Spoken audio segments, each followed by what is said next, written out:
Hi guys, it's Elba here and welcome back to another video.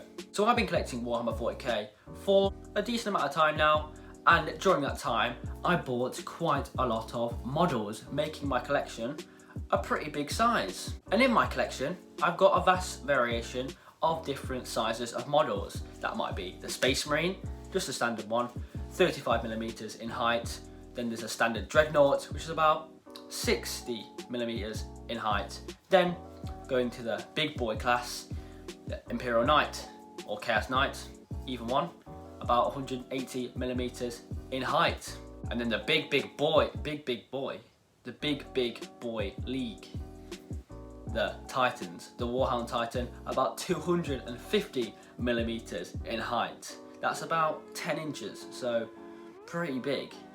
And very rarely you'd find a Warlord Titan in someone's collection. That's about 600mm in height, about 2 foot tall, so a small child basically. But there is one other model. This model is not a model you'd use in a game, even though you're not really going to be using a Warlord in a game, because how many points would that have? Jesus. Now this model is a scenery piece, and this scenery piece is 4 foot in length, so a very big model. So this 4 foot long, ginormous model is none other than the Imperial Fortress.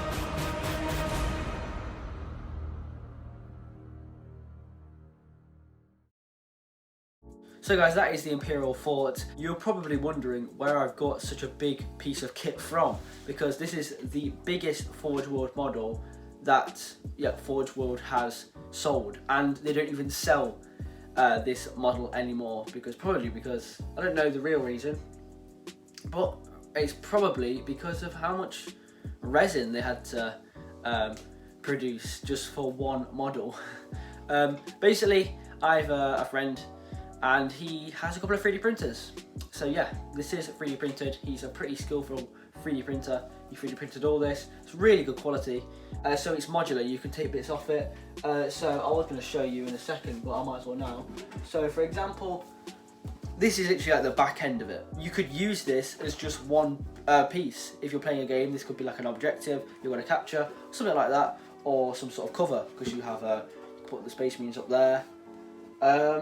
So yeah, it's really cool in that way.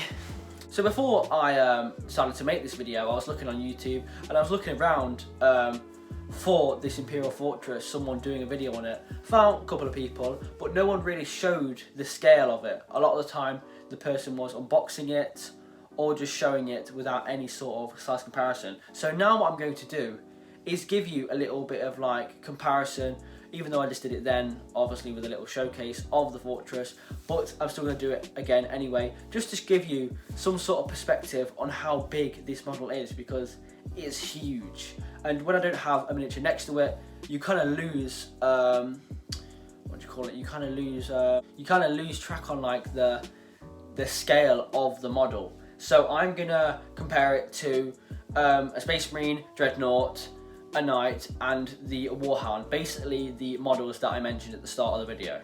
So I'm going to try my best to show you this now and get everything in shot, which is going to be kind of hard, but we'll do that anyway. Let's go. So guys, here is the front doors of the Imperial Fortress. I know it's very zoomed in. Well, there's a reason for that. I'm starting with it zoomed in, and then I'm going to zoom out further and further. But yeah, just so you can see more of the model, not so it's just zoomed out straight away and you can't really see much because it's such a big model. So here are the front doors. I'll put a Mark 7 Space Marine, just an ordinary Space Marine, in front of the doors so you can actually see how big these front doors actually are. And the cool thing about these doors is they're very easy to open up, so I'll just do that now. So these doors, you should just slide in this little gap that they're in, and then boom, you can fit, I don't know, quite a lot of different types of tanks. A Land Raider maybe a Fell Blade or a Bane Blade. That might be a tight squeeze, but maybe be able to fit it in.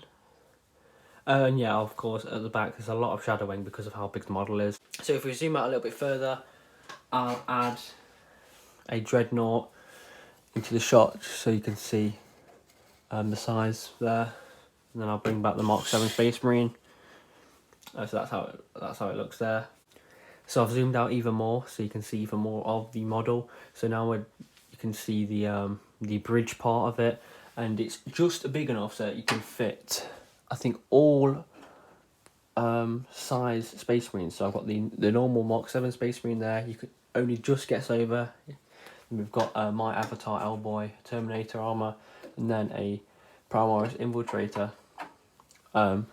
They all pretty much fit on there, and you can just about fit a Dreadnought on there, but I wouldn't risk it because only on this side is there a big enough platform for it to stay on, but on this side it'll just fall off. So yeah, and then as you can see on either side here, my friend who printed this entire fortress printed these as well separately so that I can put on these statues. Obviously there's not really much light there. These are really cool, just a little bit I can add on to them. I think it looks really cool and it fits really perfectly. And then something else I'm going to be adding is these little turret guns. So I'll probably have them like here and then shoot down at the person or squad of whatever that's coming through the gates, and then boom, the turret's going to kill them. So guys, I've zoomed all the way out now so you can see the entire thing. Even though I've zoomed all the way out, you still can't see some of the parts like right at the back because it's that big. And it's actually bigger than my two lights that I use to film all my videos with, as you can see either side there. And obviously at the back there is a big shadow, but unfortunately can't make that go away because with models like this, it just is going to happen. Now that I've zoomed out so far, you've kind of lost the sense of scale because the miniatures are so like small now. So I'm going to start adding in the bigger miniatures. So guys, I've added in a Chaos Knight, and I'm actually really surprised because it was a tiny bit away of being able to fit through the doorway. It's because it's got all the stuff on the carapace. So I guess if I got an Imperial Knight, I think it would have been able to fit through that doorway, which is kind of crazy. So yeah, that is how big it looks compared to this fortress. And the other crazy thing is, I haven't even fit the top part of the fortress, and I didn't even realise. So if I zoom out a little bit more, I know the quality is bad, but that is how big it would be if I got everything in shot. And then finally, we have the Warhound Titan, and I've actually managed to fit it all in shot, as you can see. And yeah, this is a ginormous model, as you can see.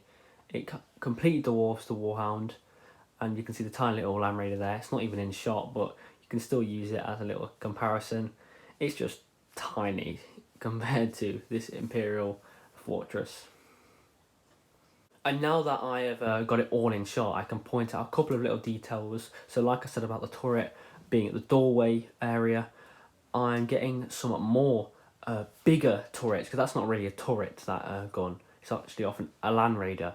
I'm getting actual turrets printed for me to put on each of these like pillar parts, and then one big one on either one of those towers over there. So that's going to look really, really cool. But yeah, that is the Imperial Fortress. I hope you did I hope you do like it, and yeah, I hope you enjoyed today's video. So guys, that is the end of the video. I hope you did enjoy it. That was a look at the Imperial Fortress. I hope you do like it. It's a ginormous model, even though it's scenery, still the biggest model that I own, and the biggest model that Forge World has sold. Pretty crazy. So yeah, if you did enjoy today's video, please remember to leave a like on the video, and if this video gets to a certain amount of likes, I'll put my dog Milo next to this Imperial Fortress once it is painted, just to see how big it is compared to a dog. Just so you guys can see even more of a perspective on how big this model is, because face to face with it, it is huge. Like, you think a Warhound, this is probably on the highest point of this. 2 Warhounds stacked on top of each other will be the highest point of this Imperial Fortress. I'll see you guys in the next video. I don't know when I'm going to be painting this up because it's such a big model. It's just time consuming, that's the only thing. Just loads of washing, loads of spraying. Just a time consuming model to paint. So once I get the time to do it, maybe in next year or so, I'll paint it up and show you guys what it looks like, because even without it being painted, even though I will be painting it up of course, it still looks awesome. I'll see you guys in the next video. If you did enjoy today's video, please remember to leave a like, and if you're new to the channel, don't forget to subscribe. Let's get to that 400 subscriber mark. So guys, I'll see you in the next video. Bye!